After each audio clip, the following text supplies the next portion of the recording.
Bismillahirrahmanirrahim. On the demand of Rajni BSc Honors First Year Pataliputra university Patna Bihar, ये problem matrix की है.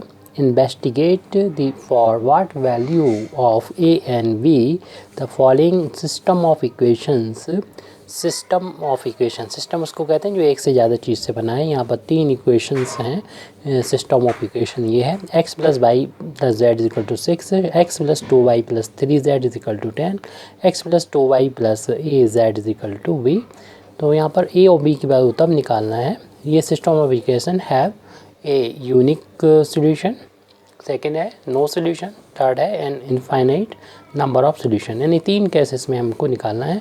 जब ये system of equation unique solution provide करे तब ए और बी की वैल्यू क्या होगी ये फाइंड करना है. ये system of equation no solution दे यानी कोई सोल्यूशन ना दे तब ए और बी की वैल्यू क्या होगी ये फाइंड करना है. जब यही सिस्टम ऑफ इक्वेशन जो है वो इनफाइनाइट नंबर ऑफ सोल्यूशन इसके हों तो ए और बी की वैल्यू क्या होगी ये हमको फाइंड करना है. तो सबसे पहले तो हम जो गिवन मैट्रिक्स है जो दे रखे हैं इसको मैट्रिक्स फॉर्म में कन्वर्ट करेंगे इक्वेशंस को. यानी यहाँ पर x plus y plus z is equal to 6 दे रखा है.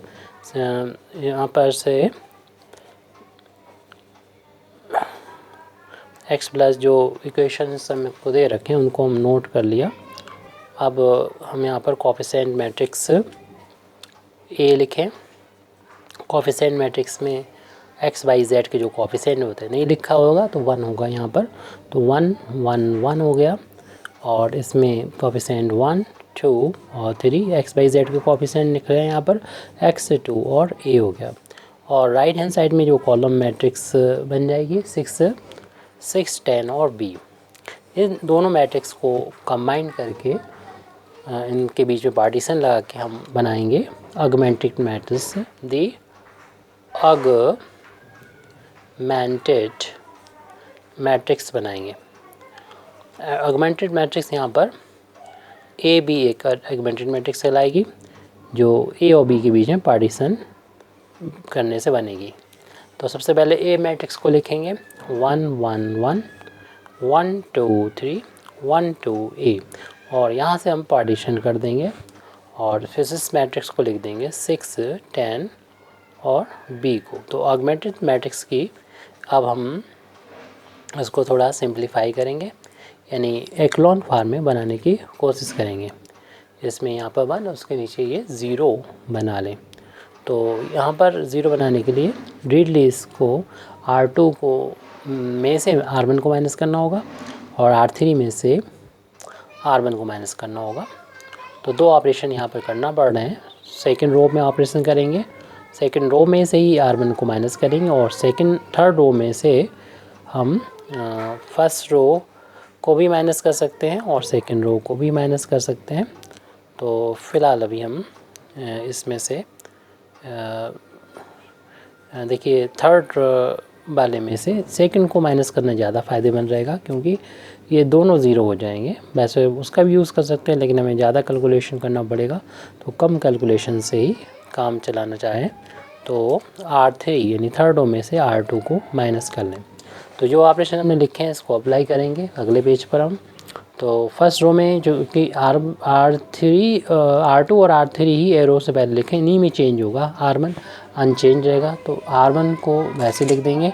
लेकिन जो मैट्रिक्स AB है हमारे पास तो AB मैट्रिक्स के इक्विवेलेंट एक मैट्रिक्स मिलेगी यानी यहाँ पर इक्विवेलेंट का साइन लगाएंगे.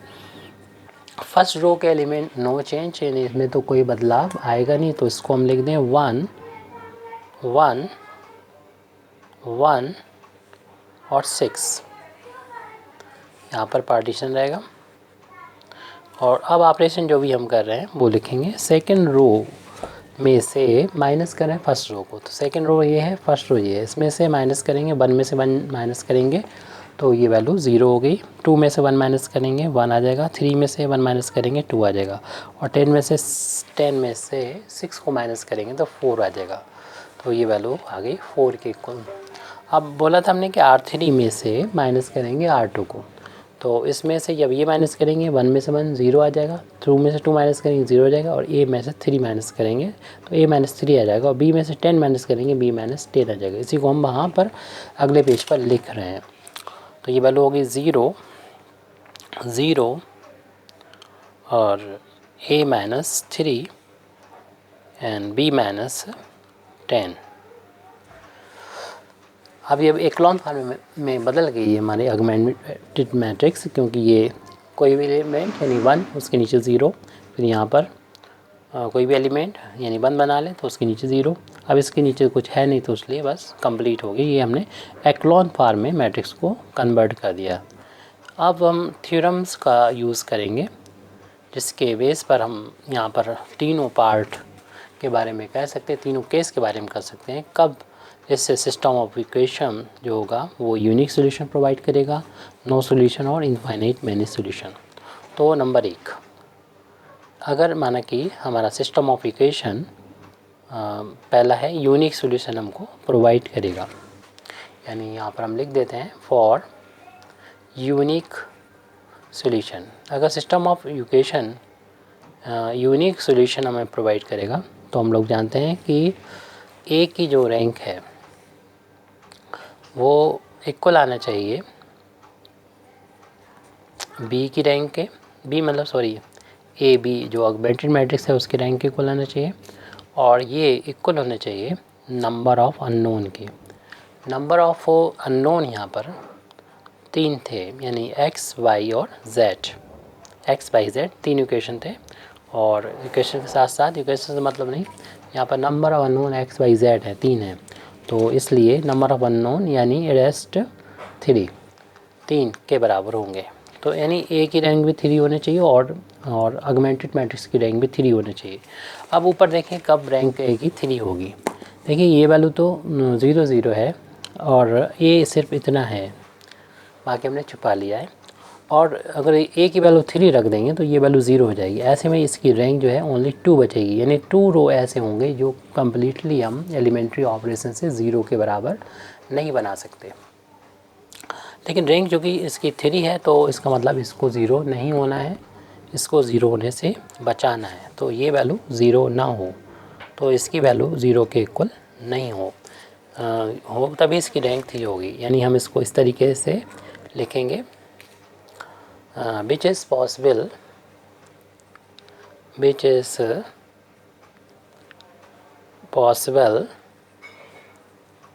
only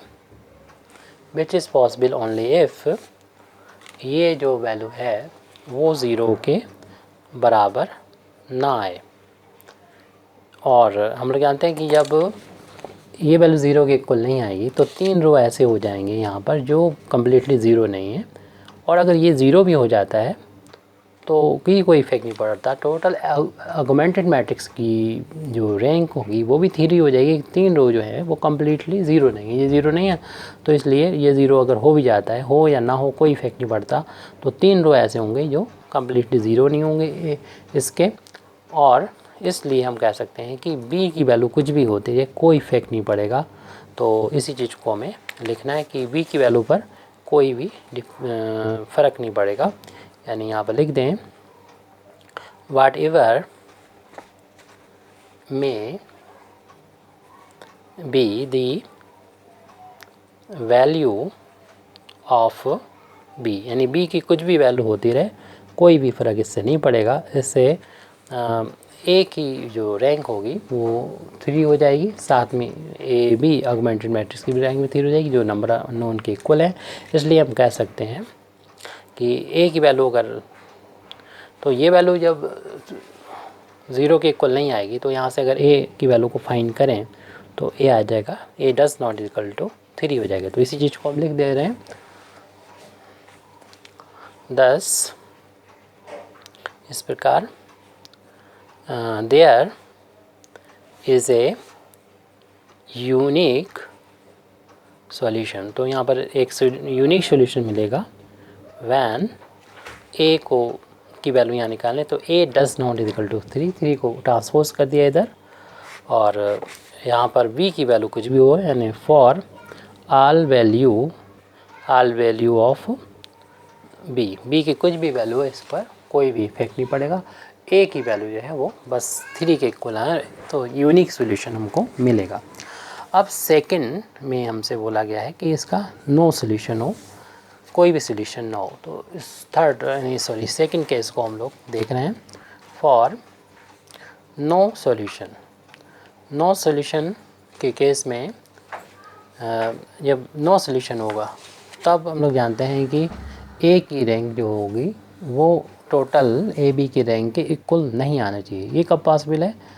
क्योंकि ये तब पॉसिबल है जब हम देखें कि ये वैल्यू 0 के इक्वल आ जाए। ऐसे में ए की रैंक जो होगी वो सिर्फ 2 रो ऐसे होंगे जो अननोन होंगे, ए की रैंक 2 हो जाएगी और ये वैल्यू 0 के इक्वल ना हो, क्योंकि ये वैल्यू भी साथ में का 0 होगी तो इस ए बी की रैंक भी 2 हो जाएगी। तो ऐसा हमें नहीं करना है, क्योंकि नो सॉल्यूशन के केस में ए की रैंक जो होती है वो कम होती है टोटल ए बी की रैंक से, दोनों के इक्वल नहीं आती, कम होती है, ए की रैंक कम होगी ए बी की रैंक से। फॉर नो सॉल्यूशन यानी रैंक ऑफ ए जो होती है वो लेस होती है रैंक ऑफ ए बी के, यानी इक्वल नहीं होती है। नो सॉल्यूशन में हमेशा जो है वो इक्वल वाला साइन नहीं लगता है, यानी या कह सकते हैं कि ए की रैंक जो होगी छोटी होगी। और ये कब हो पाएगा?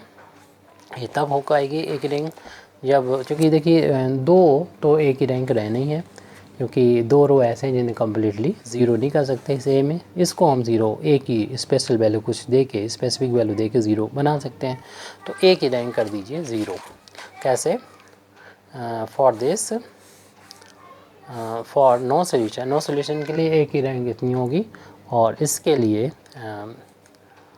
फॉर दिस इसके लिए करना होगा हमें इस एलिमेंट को, जैसे कि पहले बताया, 0 के बराबर रखना होगा।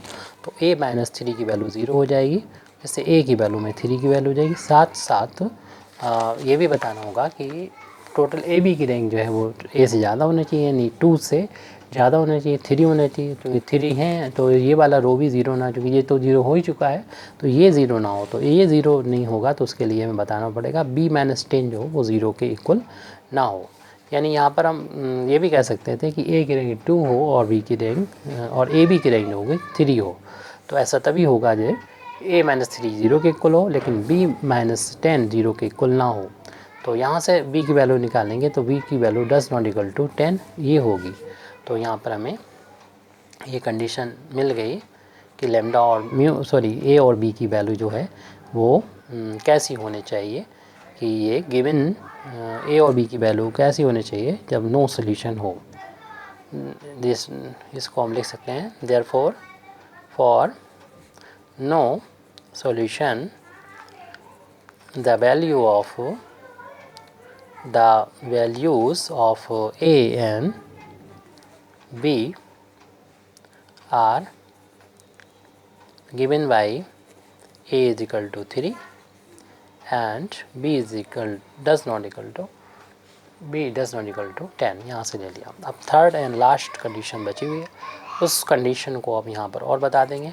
थर्ड कंडीशन बताई गई थी कि an infinite number of solution, यानी इसके इनफाइनाइट नंबर ऑफ सॉल्यूशन हो।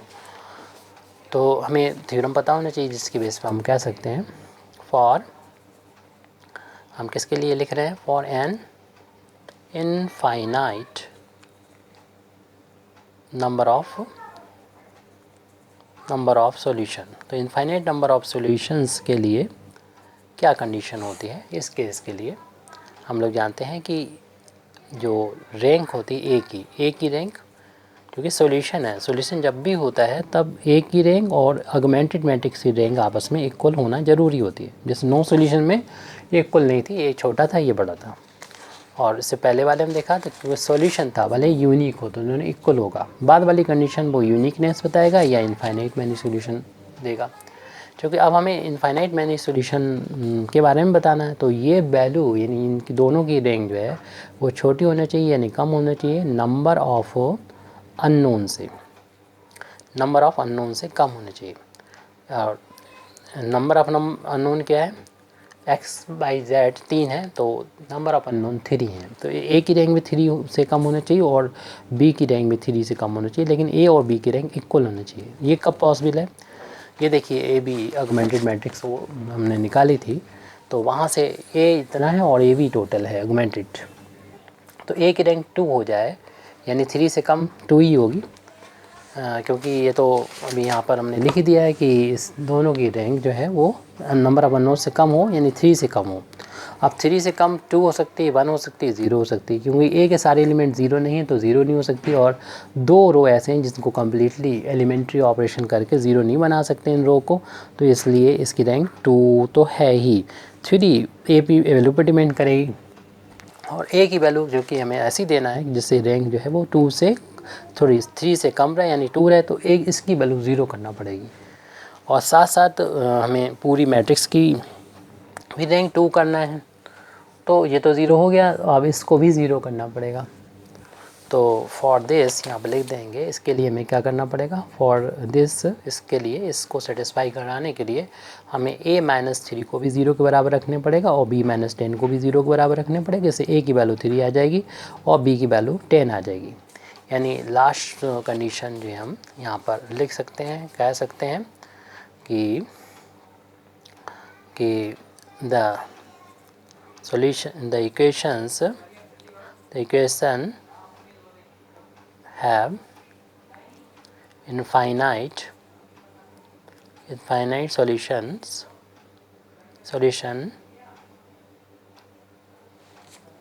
for a is equal to 3 and b is equal to 10। यहाँ से हमारा सवाल कंप्लीट होता है। Thank you very much indeed for listening me. वाखिर दावाना अल्हम्दुलिल्लाहि रब्बिल आलमीन।